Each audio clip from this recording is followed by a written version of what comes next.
মানুষ আজকে শুনে নিক, তমলুক আজকে জেনে নিক, লড়াইতে লাল ঝান্ডা মাথা তুলে দাঁড়িয়ে আছে। লড়াইতে লাল ঝান্ডা মাথা তুলে দাঁড়িয়ে আছে। আমি আরেকটা মিটিং করতে যাব ময়নাতে, এখানে আমার বেশিক্ষণ বলার সময় নেই, কিন্তু আপনারা যারা এখানে এসছেন, আপনাদের এই জোশ, আপনাদের এই জজবাকে, আপনাদের এই ইচ্ছাকে, জেদকে আমি লাল সালাম জানাচ্ছি। সবাই যারাই আজকে আপনারা লড়েছেন, আপনারা মনে রাখবেন, আপনারা প্রত্যেকে সায়ন ব্যানার্জি। কোনো একা সায়নের লড়াই নয়, কোনো একা সায়নের লড়াই নয়। শিক্ষিত ছেলে মেয়ে যে কাজ পায়নি তার লড়াই, যারা জিনিসের দাম বাড়িয়েছে তার বিরুদ্ধে লড়াই, যারা রান্নার গ্যাসের দাম বাড়িয়েছে তার বিরুদ্ধে লড়াই, যারা বিদ্যুতের দাম বাড়িয়েছে তার বিরুদ্ধে লড়াই, যারা পশ্চিম বাংলাটাকে নিজের সম্পত্তি মনে করে লুট করে করে কোটি টাকা চুরি করেছে তার বিরুদ্ধে লড়াই, যারা তৃণমূলে থেকে চুরি করে আজকে বিজেপির নেতা হয়েছে তার বিরুদ্ধে লড়াই।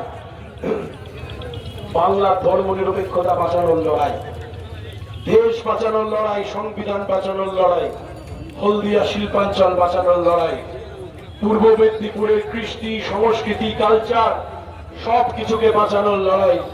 আর এই লড়াই আমরা লড়ছি, জেনে রাখবেন, এই লড়াই লড়ছি আমরা জেতবার জন্য।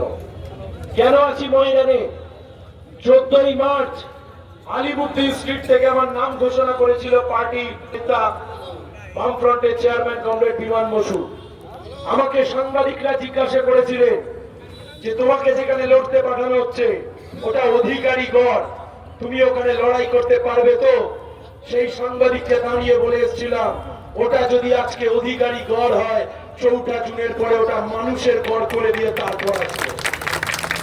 যেদিনকে ভোটে দাঁড়িয়েছিলাম সেদিন বিজেপি বলেছিল 3 লাখ ভোটে জিতবো, তৃণমূল বলেছিল 1.5 লাখ ভোটে জিতবো। এই তমলুক লোকসভায় মুখ্যমন্ত্রী দুবার এসে ঘুরে গেছেন, বিরোধী দলনেতা তিনি ব্লকে ব্লকে মিছিল করছেন, দেশের প্রধানমন্ত্রী তিনিও হলদিয়াতে আসবেন, তৃণমূলের সর্বভারতীয় নেতা সেও এসে দুবার ঘুরে গেছে।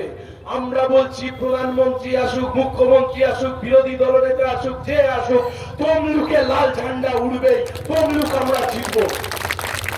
25শে মে 7 তারিখের বোতামটা টিপতে হবে, আর 4ঠা জুন বিকেল 4টের সময় এই হাসপাতাল মোড়ে লাল আবির নিয়ে আপনাদের সাথে দেখা হবে।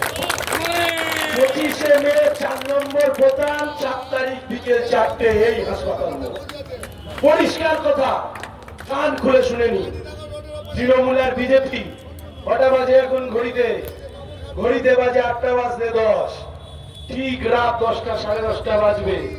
বিজেপি আর তৃণমূল কংগ্রেসের নেতারা হোয়াটসঅ্যাপে ফোন করা শুরু করবে, প্রার্থী দাদা আমি অমুক জায়গার তৃণমূল কংগ্রেসের নেতা বলছি, আমি আপনার সাথে আছি, আপনি শুধু লড়ে যান, আমাদের প্রার্থীটা পছন্দ হয়নি দাদা,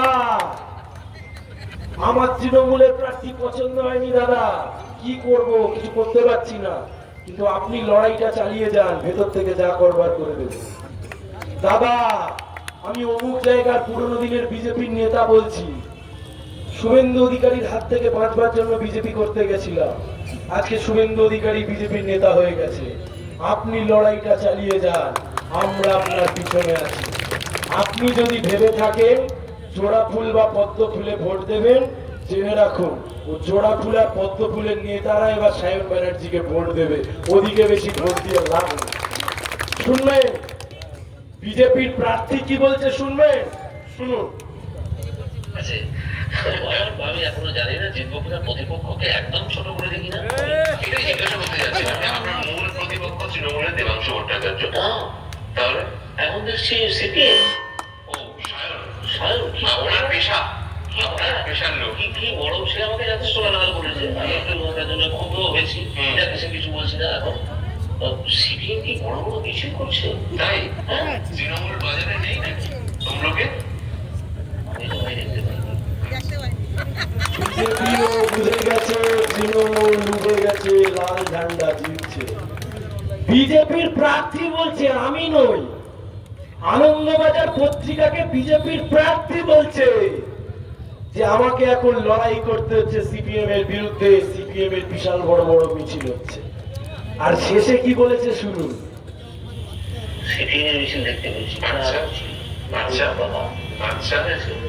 তো আমি তো কালকে একটা সবাই বলেছি যে আপনারা কোথায় আমাকে ডেকে আনলেন, আপনাদের দেখা যাচ্ছে সিপিএম কে দেখা যাচ্ছে। বলছে আপনারা আমাকে রাজনীতিতে ডেকে আনলেন, এখন আর আপনাদেরকে দেখা যাচ্ছে না, সিপিএম কে দেখা যাচ্ছে। কিছু বুঝলেন? কিছু বুঝলেন? কে কে ভেবেছিলেন বিজেপিকে ভোট দেবেন? বিজেপির প্রার্থী নিজের দলের উদ্দেশ্যে বলছে যারা রাজনীতিতে ডেকে আনলেন আর আপনাদেরকে রাজনীতিতে খুঁজে পাওয়া যাচ্ছে না, এখন সিপিএম কেই খুঁজে পাওয়া যাচ্ছে। আমার কথা নয় দাদা, এই বিজেপির নেতার কথা। তাই পরিষ্কার কথা কান খুলে শুনুন। 4 তারিখ ভোটের রেজাল্ট বেরোবে, 25 তারিখ ভোট হবে, 23 তারিখ বিকেল অব্দি প্রচার হবে। আপনারা যারা এখানে এসছেন, আমি সবাইকে অনুরোধ করছি, যে কদিন বাকি আছে 19, 20, 21, 22, 23 এই 5টা দিন বুঝবেন দেশ বাঁচানোর জন্য লড়ছেন। এ তমলুকের মাটি স্বাধীনতার মাটি। এ তমলুকের মাটির সাথে অনেক ইতিহাস জড়িয়ে আছে, মা মাতঙ্গিনীর ইতিহাস জড়িয়ে আছে। এই তমলুকের মাটির সাথে ক্ষুদিরামের ইতিহাস জড়িয়ে আছে। এই তমলুকের মাটির সাথে তাম্রলিপ্ত সরকারের ইতিহাস জড়িয়ে আছে। সতীশ সামন্ত, সুশীল ধরাদের ইতিহাস জড়িয়ে আছে। এই ইতিহাসকে রক্ষা করতে নেমেছি আমরা, এই মাটিকে বাঁচাতে নেমেছি আমরা। মাথায় রাখবেন, এই মাটি আমাদের জন্ম দিয়েছে। মাথায় রাখবেন, এই মাটি আমাদেরকে থাকতে দিয়েছে। আজ